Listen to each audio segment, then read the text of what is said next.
Hey everybody, it's Jason with the Board Game Mechanics, and today we're going to take a look at a game called Where Am I? Alice in a Mad Tea Party.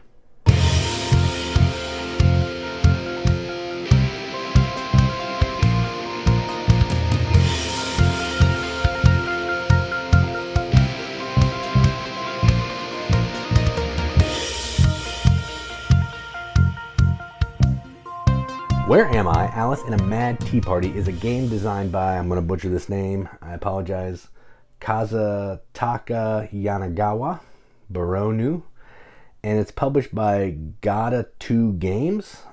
It's developed in Japan. I'm not sure if I pronounced any of that stuff correctly. I do apologize. And effectively what this game is it is a kind of a social deduction game where everyone's taking on the role of someone from Alice in Wonderland. So Alice, the Hatter, the White Rabbit, and the Queen of Hearts. And you're trying to have a seat at the table with the most types of things, tea kettle, plates, saucers, cups, in front of you to score the most points. But you don't want to give it away too quickly because if people guess who you are, you have to pay them points. And that's it. It's a really short little game. It plays quickly and it's over in no time. So that's enough talking about it. Let's go to the table. Check it out. Come on, play the game. All right, so here's a game of Where Am I? Alice at a Mad Tea Party, all set up for 3 players. Now, normally all the characters will be face down, but I want to just show you who I am so we can kind of see what's going on. You're going to give each player a character face down on their postcard, which I've done here. In a three-player game, each player is going to get 3 stamps, which are points. You're also going to get character cards of all the characters, so you can try to guess who people are. That match your color on your postcard, which I've done there. You're going to build the table. There's 2 sides of the table. I like this side of the tablecloth. You're going to build the chairs, and you're going to get all the characters out and ready to go. We'll set them over here for now so you can see them a little bit cooler because they are cool. And you get all of the dishes out that we're going to be using to set the tea party. And you're going to have an NPC that's going to just have a character that we're also trying to guess to maybe get points from the supply, and the house, the stamps. And then we're ready to go. The game is really simple. On your turn, you're going to do one of 3 things. You're either going to put a dish at a table setting. So say I take this plate and I put it on the table in front of this seat. What you're trying to do that for is they're worth points. So the big dish is worth 2 points. The small saucer is worth a point. Every cup is worth a point. The sugar dish is worth 1 point for every cup that's around it. The cream or milk, whatever, is worth 1 point for every cup. And the big teapot is worth 2 points for every cup. So if you had this teapot here with 2 cups, that's 2 points for the cups and then 4 points for that teapot. That's a lot of points at the table setting. So, you're really going to want to make sure you don't let that person sit at that seat. Next thing you can do is you can sit a character at a seat. Doesn't have to be your character. You can sit any character that you want, wherever you want. The round will end when all 4 seats have characters.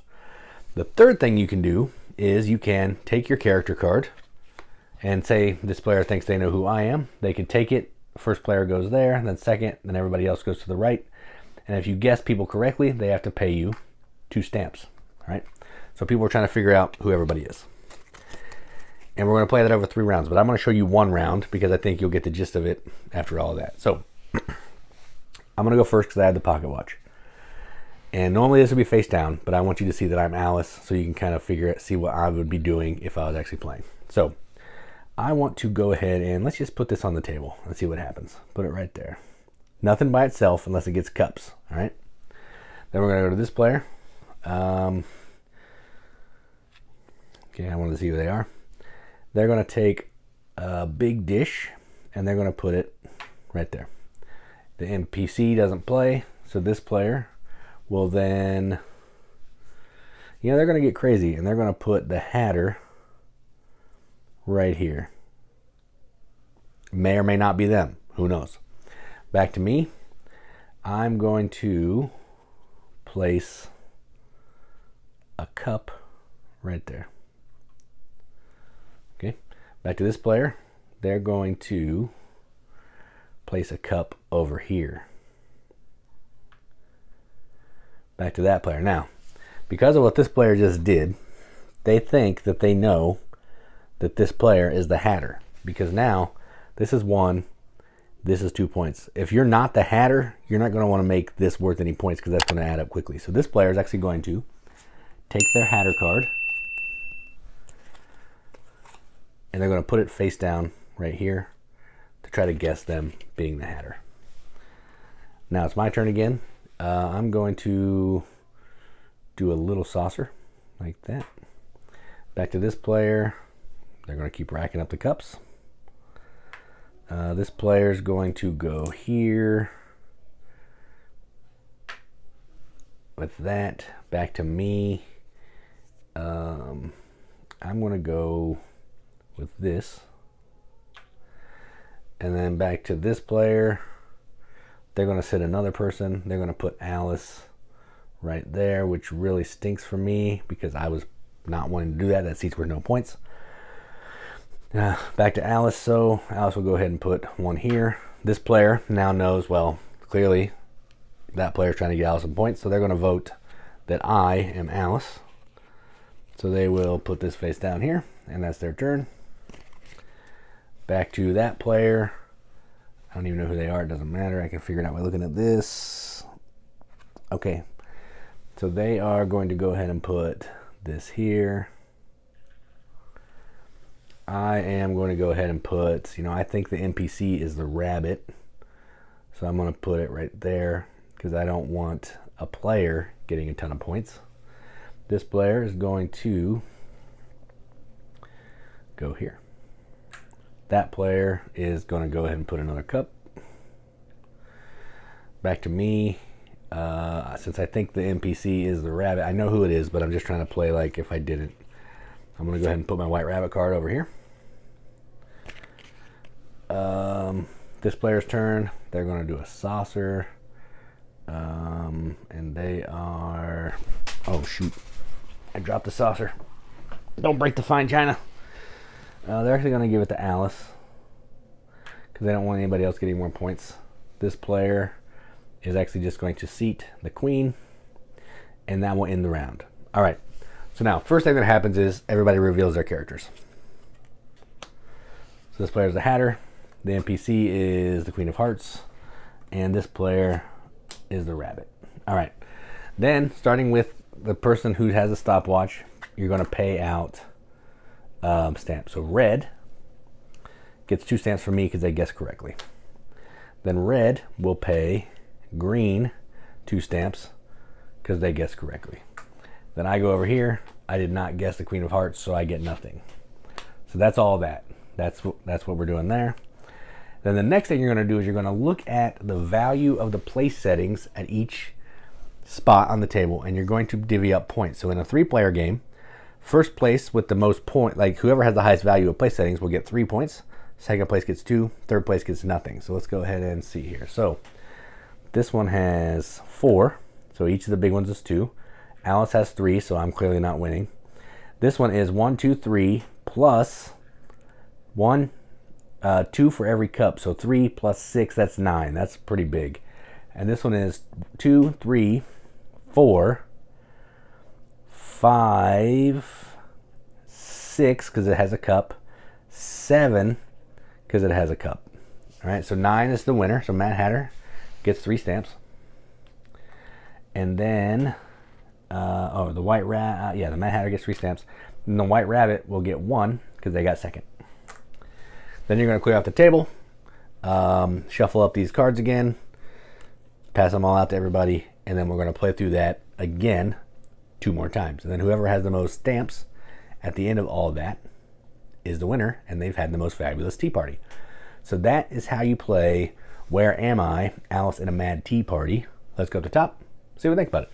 What do you think, son? What do you think? All right, well, that was Where Am I? Alice in a Mad Tea Party. Now, let's talk about the components because the components are some of the highlights of this game. Well, some of the components. First, the pawns, which are these pretty cool, like wooden, like bits that have art on them. Those are all right. Those are fine. There's one for all the characters. You saw kind of those in the overview a little bit. And here's the Hatter. And then we have these awesome cards with the same art. I really like the graphic design of these cards. They have some flavor text, but really all you know is who it is because you're just using those to pick who you think other people are. There's these chairs that you put together. They look cool, but they're really fiddly and they fall apart pretty easily, so not great. Don't love that. We'll come back to that in a second. The table, it's wobbly. It falls apart really easily, but it does have another cool side, so if you want to do that, that's fine. Now let's talk about the highlights here. The highlight of this set is the china. This is real, like, feels like real china. This is the tea kettle. That's amazing. We have the sugar dish, which is fantastic. Milk or cream, I don't know what you put in tea. I have no idea. I don't drink tea. The big plates, which are just bigger than the small saucers, and little cups. Those are fantastic, and they all have their own little place here to be stored, which is really nice because you don't want them banging around and getting broken. Fantastic. That is the highlight of this game. The fact that it has real, like, looking china porcelain stuff is awesome. There's also these stamps, which are really nice wooden or cardboard components. They're real thick, just score bits, but they look really nice. I had no issue there.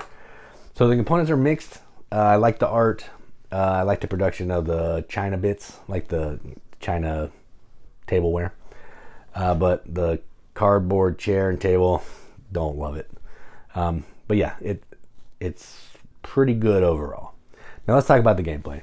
What you saw in this game is what this, in the overview, is what this game is. This is a simple social deduction game where you're trying to set the table to score the most points. That's it. You don't want to play that too quickly because people are going to figure out who you are. So you're trying to set the table, ease your way into it, maybe throw a character that you're not into a seat, so to throw people off. It's pretty easy to guess who people are. So I don't really necessarily love that part of it. It feels like you're just passing around stamps, the two stamps back and forth, and there's no real big deal there. Unless all three people hit somebody, then, you know, you may run out of stamps, but it's fine. And even that part in the rule book is not laid out that well. Who starts passing out the stamps? Is it the stopwatch? Why do they start? Who should start? That's not really clear. So I just do the stopwatch and go around. Then it just feels like you're passing around. I don't love that part. But when it comes to the table ranking, I do like that. I like that each of these have a different value. So the big plate's 2. The little saucer is 1. The cup is 1. The sugar dish is 1 point for every cup at your setting. Same with the milk or tea pot. It's 1 for every cup at your setting. And then you got the big dog here, the tea kettle, is worth 2 points for every cup at your setting. That's going to win. If you play it correctly and you get a bunch of points for this, you're going to win the game. Or at least the round, not the game, but the round. So yeah, it's a fun little game. It's not the greatest game in the world. It's not setting anything on fire for me. Their social deduction games are better. This may have some of the best components I've ever seen in a game, these little bits here. But that's not enough for me to make this game like, you know, a 10, because the gameplay is just not a 10. This is a 5.5 or a 6, probably. It's fun. I would play it if somebody wanted to play it just to bust out the cool bits. Takes 15 minutes, not a long game. And if you're into social deduction, maybe you'll like this a little bit more than me, but social deduction is not really my jam. So wanting to come back to this and keep playing it outside of wanting to look at this stuff, I don't really want to do that. So it sounds like I'm poo-pooing on the game. It's a fine game. Like, it's not, again, like I said, it's not setting the world on fire, but it's a fine social deduction game. It's fast. The mixed components kind of let me down. The bad rule book, because it's translated, kind of lets me down a little bit. So I don't even know if what I showed you is actually correct, because the rule book's not super great. I think what I showed you is how you play, but I'm not 100% sure. So with all of that, I just can't give this an accepted package. But I would definitely play it with somebody if they want to. And I own it, and I'll probably keep it because those bits are fantastic for the 19th time. On bits alone, on this alone, this would get a 10. But with the gameplay, I can't do it. So 5.5, 6, whatever.